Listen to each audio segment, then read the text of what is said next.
nyo mga kuys. So for this vlog, maglilinis tayo ng ating drivetrain. Pero bago ang lahat, intro.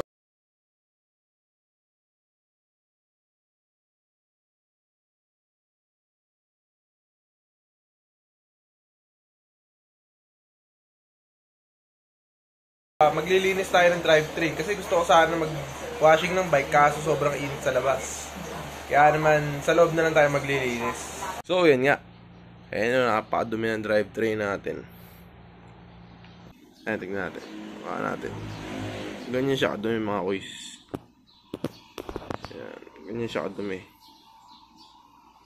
Ew. So ngayon lilinisin natin. Una, sprayan muna natin itong degreaser natin na binili sa Shopee. Yung bote. Naubos na kaya hinalo ko na binigay ni Paing na degreaser. Hindi ganito yung kulay nito dati. Binigay ni Paing, ganito yung kulay. Kaya, ayan, naging medyo greenish na siya. Dati yellow yan eh. Kaya yan. Tsaka tignan nyo, may lock po. Pag ginan nyo. Oop! Tapos baba. Okay na. So ayan, sprayan lang natin. Ayan. Spray lang muna. Pag ganito ako gumawa eh. Spray lang. Ayan. Tapos yun dyan sa mga pulley. Kasi sobrang dumi. Comment down below nga kung pwede malagyan ito yung rotor. Kasi hindi ko pa alam eh. So yan. Iano ko lang na ganyan. Hindi ko alam kung pwedeng lagyan yung rotor, kung pwedeng malagyan yung rotor. Pero wala pa naman nagiging problema sa rotor ko kapag nalalagyan. Kaya, ayan. Sorry, medyo magastos ako sa paglalagay pero sulit naman din kasi nilagyan yung rotor ko. Ayan, sprayan yung rotor natin. Pero hindi naman dun sa mismong blade na tumatama sa sa caliper. Kaya safe pa naman. Yung inner blade lang yung tinamaan. Ayan, lagyan natin dito sa likod. Ayan, nalagyan na. Ngayon, iikot-ikot lang natin ng bahagya. Tapos, mag-relax na lang tayo muna. Dahil bababad muna natin yan. For, I don't know how long. Pero, maya-maya lang. Pag nakikita na natin na parang nagaan na siya. Yung mga patak-patak na yung mga libag-libag niya. Tsaka natin siya lilinisin gamit ang toothbrush. Dahil wala tayong chain cleaner. So yan, balik na tayo mamaya pag okay na. Nga mga kuys, mga ilang minuto na yung lumipas. At naganda na tayo ng tubig na may sabon. Sabon lang yun na panlaba. Wala kasi tayong budget. Tsaka okay naman yan. Binabanlawan ko naman ng maayos. Hindi totoo yan. Ito yung mga pang sungkit natin, pang fix. Tapos meron tayong mga brush dito. Pang chain. Ito nga pala yung degreaser. Tapos ito yung pinaglagay nung bigay ni Paeng. So thank you kay Paeng. Ayan ganitong kulay siya. Kasi sa akin dilaw kasi dati to. Kaya ayan, nilagyan nun. Humalo. Pero tingin ko hindi naman mahalo eh. Half lang, 'di ba? Ibang kulay.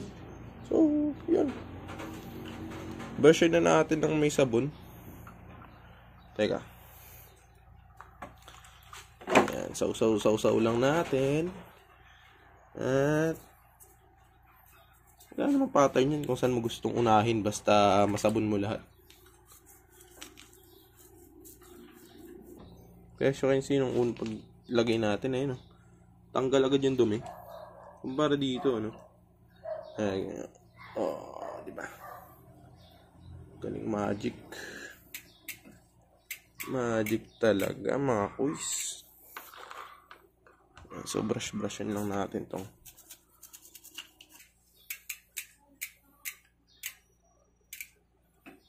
Sorry kung hindi natututok minsan Medyo hindi ko na kasi tinitignan yung camera.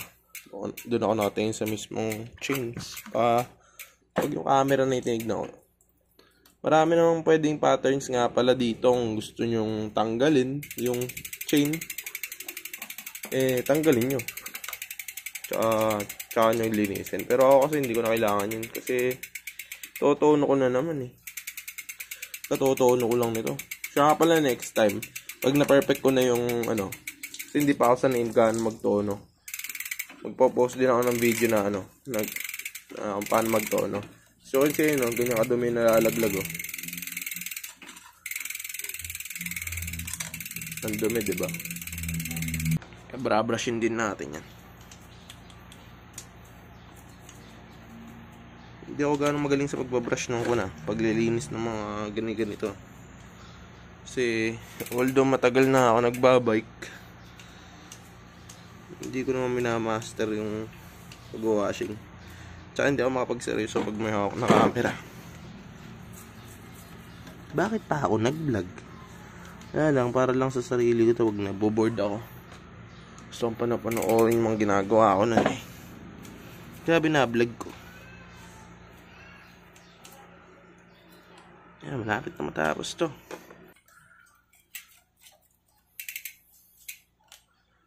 Ayan, dumi, oh. Nandito yan eh. So, let's see.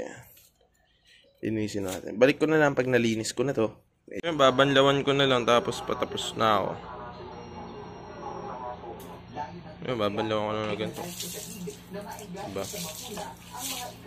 Diba?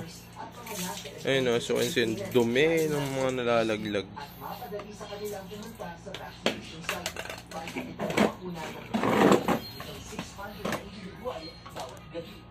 Yun lang. Tapos tingnan natin pagkatapos. Pupunasan ko pa eh.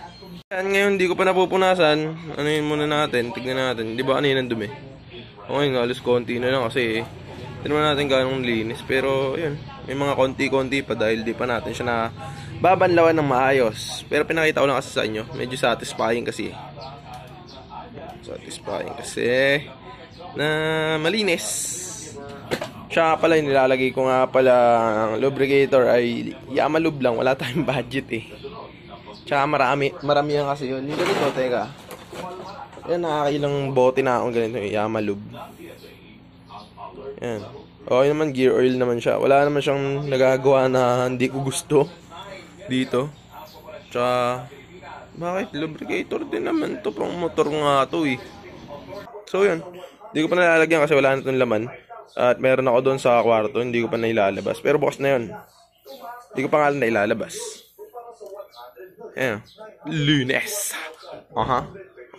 Ayan, okay na. Malinis na siya. Medyo madumi pa pala. Pero babanlawan ko na lang. Hindi ko na banlawan maayos eh. Kasi yun nga, hawak ko tong camera. So as you can see, ang ganda na ng ano ko, no, ng drivetrain ko. Malinis na siya. Hindi ko pa rin siya nalalagyan ng lube. Kasi pinakuha ko pa lang. Ano nga bilub ko? Pero nakuha ko na yun. Ayan, ito na yung lube ko. Malinis siya, bago siya eh. Siyempre. Pero bukas na siya, nabuksan ko na siya. At ayan, malinis na. Makintab na ulit yung ginto. Ayan. Ayan siya. Napunasan ko pa lang siya. Test natin, nabandi pa natin.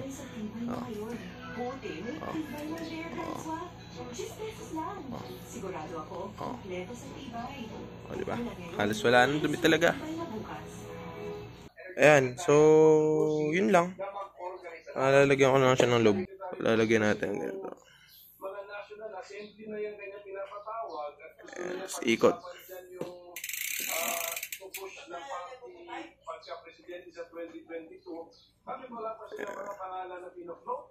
Ayan, bago natin punasan, ikalat natin. Yun. Tapos pwede na yun. Yan, malinis-linis na, no? Okay, tapos na nating linisin yung ating drivetrain dito. At kung makikita nyo naman ayun, no? Maganda na. At malinis na siyang tignan. Pwede na ulit ipangsabak sa mga long ride siya sa trail. So, yun, dito na siguro nagtatapos ang ating video for today. And God bless sa inyo lahat at ride safe at ingat. This is Quiz Daniel.